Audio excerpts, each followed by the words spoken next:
Stephen, Michael, Johnny, John, we're going to get to all your calls. The toll-free number to join us is 800-259-9231. Towns all over the United States are announcing there's no free speech, no right to assembly anywhere, period, without government permission. That you can't pack your children's school lunches in Chicago. You can't have gardens. And this has happened in every other case in history. Humans act the same. It's here. We were covering the Arkansas town of Gould. Arkansas town seeks to ban free speech. Formation of groups, that's Fox 16. Also in Baltimore, they're trying to move for a $1 per bullet tax on bullets. They've got more of the same old lies about polar bear cubs die as ice melts. Swims get longer. 5 out of 11 moms that swam long distances lost cubs, study finds. And when I saw this today, I went and looked up the old studies because I've studied polar bears.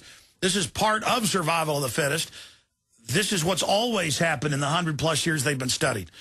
So they've moved to a more sophisticated model. 5 years ago, they'd say polar bears cannot swim. Look at them on that iceberg. They're going to die. Not telling you, hey, they're hunting beluga whale or walrus out there, and they sometimes swim up to 300 miles. In fact, Jaron was telling me that the last page has a Wikipedia stat stapled on it. Oh, right here. It says the polar bear is an excellent swimmer. An individual have been seen in the open Arctic as far as 200 miles. I've seen 300 from land. With its body fat providing buoyancy, it swims in a dog paddle fashion using its large forepaws for propulsion. It says polar bears can swim 6 miles per hour. When walking, the polar bear tends to have a lumbering gait and maintains an average speed of 3.5 miles. While sprinting, they can reach 25 miles an hour. The point is you can go research this. Polar bears can swim. They're the best land swimming animal, and cubs always die. In fact, that's why they have 2. Usually 1 dies. It's the same with many other species. Lion cubs, tiger cubs, a lot of them end up dying. And it's with humans previously, you know, because with eugenics, there's always veins of truth to it. On average, throughout history, around 40% of human babies die by age 5. That's always been the way it is. And so, yes, because of modern medicine, weaker individuals are tending to survive.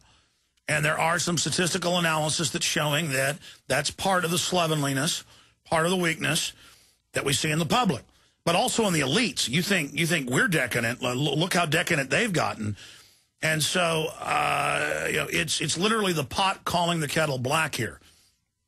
I mean, look at the globalists. They are an ugly, ugly, ugly group of people across the board because the elites always try to intermarry to keep their wealth and power together. And so you get a lot of mental illness, a lot of psychopathic behavior throughout every elitist culture because of this inbreeding. Okay, I digress now. I've got all of this news to get to. And I want to go to your phone calls, and I'm going to go to your phone calls. I will go to your phone calls. And I also have this other news. CERN gags physicist in cosmic ray climate experiment. What do these results mean? Not allowed to tell you. Well, we already have hundreds and hundreds of other studies that the cosmic rays are what drive climate, particularly from the sun. And they've known this for at least 20 years, and they don't want that information out. I'm going to be getting into that. Also, of course, 15,000 U.S. troops will remain in Iraq. They will be renamed diplomats. And the new war in Libya is called a peace action and kinetic action. And we've also got the reports in this article by Paul Watson where a lot of key sources are saying war is on between Israel and Iran in September. Doesn't mean that's going to happen, but that's what these sources are saying. We're going to report on what they say, and I promise I'll get to Dolan and everybody else that's holding here in a moment. Let's go to Steve in Florida. Steve, you're on the air. Thanks for holding. Yeah, hey, good afternoon, Alex. I'm glad you had your last guest on and what you guys talked about with eugenics because it ties in with what I wanted to bring up. You know this as well as I do that a morally depraved and spiritually bankrupt people cannot oppose successfully and therefore defeat evil. And there's nothing that's the epitome of evil more than the New World Order. And I know that's why you focus so much on what their agenda is and what they're carrying out. Well, look, the ruling class has published hundreds of books that we have bought and read by the entire leadership. All they talk about is spiking food, water, and vaccines with stuff to give us cancer and sterilize us. The cancer's doubling. The diabetes, they're murdering us. 50 years ago, you couldn't find kids with cancer. Now they're everywhere. I see children in public at restaurants. Half of them look like they're mentally retarded. They're murdering us, and we can't get mad at the public for being ignorant and dumbed down. They've been under chemical and biological and radiological attack. They've been putting radiation particles in our drinking water for 50 years. I mean, they're killing us. Of course we're screwed up. I'm sorry. Go ahead. Yeah, and so here's what I wanted to say. You know, there's one element of the New World Order's agenda. You may have touched on this briefly, but I haven't heard you cover it at length. And I'm not being like the guy I called earlier trying to get you to do things when you're already so busy. People that accuse you of not doing enough. That's a facade. But here's what I want to say. You know, back in the 30s through the 50s, the Rockefellers and the Ford Foundation funded what became the catalyst to destroy the moral foundation of this country. Yeah, they funded the fake. They funded the fake counterculture. No, not even that. The work of Alfred Kinsey. This guy single-handedly destroyed the moral foundation of our country and set us up to be the willing slaves of the New World Order. No, and he wrote books and said that was his plan. And then was it Skinner or was it Kinsey? I've read it, who wrote Beyond Good and Evil. And then they talked about one of them kept his son in a box till he died, and that's hailed as loving and liberal. I mean, no, these people are just absolutely monstrous. They promote pedophilia, you name it. Well, the thing with Kinsey is, Alex, I mean, you talk today about abortion, and we have divorce and, you know, out-of-wedlock births and, you know, on and on. I mean, the pedophilia. And folks think it's all cute and funny. Well, you notice with all that comes depression and collapsed society. So, folks, you think it's cool? You're going to get a front row seat to hell. And I'm not talking about when you die. I'm talking about society is degenerating. Right. And what I'm saying is, though, in the porn industry, this is all tied into the work of Alfred Kinsey. And there's a woman, Dr. Judith Reisman. You go to KinseySyndrome.com. She's done tons of research because one of her child was molested, and that's how she got into this. And the porn industry, I mean, vehemently opposed her.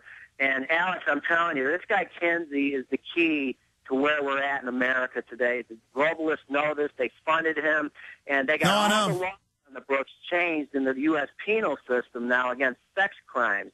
And, you know, we've got all this other stuff going on, and it's because of the work of Kinsey. And so if people will check that out, man, you're going to find out that that's really why we're No. They admit that they want to destroy every basic underpinning so they can remake us in their image, which is absolute hell. Hell on earth. Let's talk to Michael in Florida, another caller from Florida. Welcome, Michael. Hey, Alex. Yes, sir. Yeah, you and your guests, you guys are right on point. You know, I see a lot of these things happen. I'm white, black, and Native American. And, you know, when my wife was pregnant, she used to, you know, disrespect me and be like, I'm going to abort the child and stuff. And, you know, she went ahead and sicked the child support people on me just to, like, and gives me war about... No, under the fake liberal system, they admit this. When they set it up 100 years ago, they said the women will be the house slaves. We will train the women to go to the state, and that the state's really their husband. And then that's why a lot of women are like, I'll use the state on you while they're drinking their bisphenol A that's going to give them breast cancer, while they're feeding their baby in bisphenol A that's going to make the boy effeminate. What I wanted to say about this conspiracy, because I heard you talking to the dude, you watch YouTube and all this little stuff he was saying. It's like they want to support lies, okay? And if by uncovering these things, there's a paper trail that goes back not only to the money in this country, but documents, books that they wrote. You know, I hope you revamp some of your videos, because a lot of things that you said have actually happened. So people saying conspiracy versus what actually is, that needs to get out there. No, I hear you, sir. Fall the Republic, Obama deception. made 2 years ago, all came true. I mean, you watch those, it's like we had a time machine and took you into the future. I saw this a few days ago and never knew really what to make of it, but I'm going to cover it now. All non-Africans part Neanderthal, genetics confirm. Is your heritage is a non-African, you are part Neanderthal, according to a new study in the July issue of Molecular Biology and Evolution. Discovery News has been reporting on human Neanderthal interbreeding for some time now, so this latest research confirms earlier findings. Damien Labuda of the University of Montreal's Department of Pediatrics and CHU Santa Justine Research Center conducted the study with his colleagues. They determined that some of the human X chromosome originates from Neanderthals, but only in people of non-African heritage. This confirms recent findings suggesting the two populations are bred. Labuda was quoted as saying in a press release, his team believes most, if not all, of the interbreeding took place in the Middle East. What's the Bible say? It says there were different groups of humans that intermarried. The sons of men manipulated the genes. While modern humans were migrating out of Africa and spreading to other regions, the ancestors of Neanderthals left Africa 400 to 800,000 years ago. Who knows if any of that's true? Evolved over the millennia, mostly in what are now France, Spain, Germany, and Russia. They went extinct or were simply absorbed into the modern human population about 30,000 years ago. Neanderthals possessed the gene for language and had a sophisticated music, art, and tool craftsmanship. See, the eugenicists, that's why they think whites are superior. They've been saying this for 100 years, that Northern Europeans are part Neanderthal and have different brain makeup. So they have not been all that unattractive to modern humans at the time. In addition, because of methods were totally independent of Neanderthal material, we can also conclude that previous results were not influenced by contaminated artifacts. And this work goes back nearly a decade ago when Labuda and his colleagues identified a piece of DNA called haplotype in the human X chromosome that seemed different. They questioned its origins. Fast forward to 2010 when the Neanderthal genome was sequenced.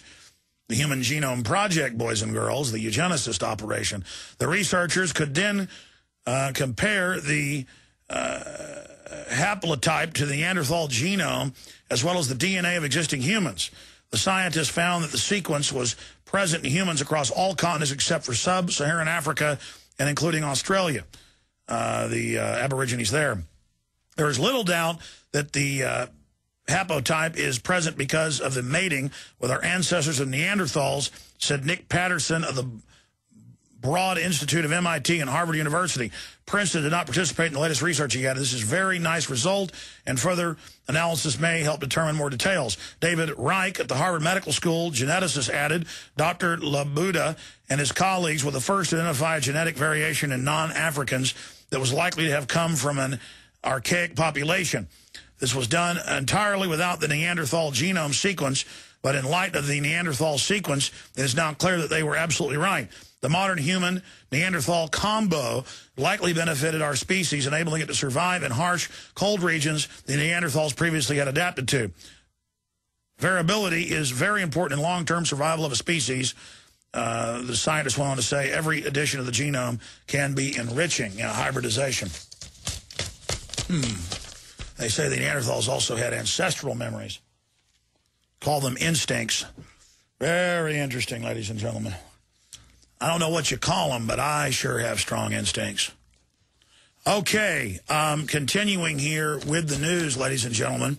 CERN gags physicist in cosmic ray climate experiment.